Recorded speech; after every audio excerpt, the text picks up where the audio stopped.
With careful planning, even a new-to-writing student can do primary research. This video will help you get started.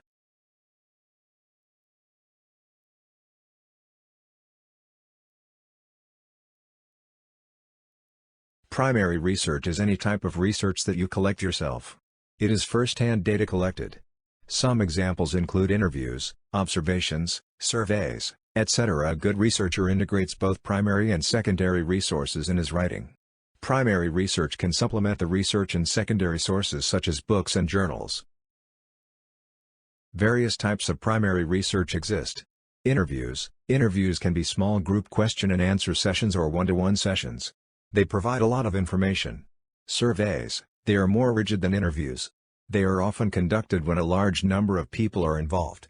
They provide limited information. Observations. They involve observing people, events, or locales and taking insights. Analysis. It involves the collection of data and its organization based on criteria you develop. 1.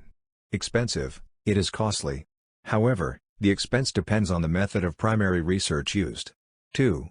Time-consuming. Conducting interviews, or sending and receiving online surveys can be exhaustive and requires time and effort. 3. May not be enough. In some cases, the problem might not be addressed. 4. More resources required. More human resources are required if the research to be conducted is on a bigger level.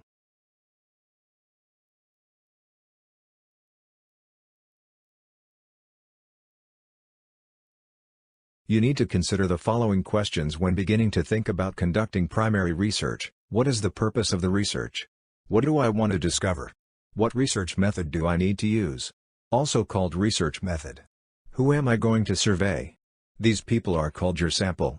How can I have access to sample? What are my biases about this topic? Step 1. Identifying the research topic. Step 2. Drafting a research question to be answered through the research.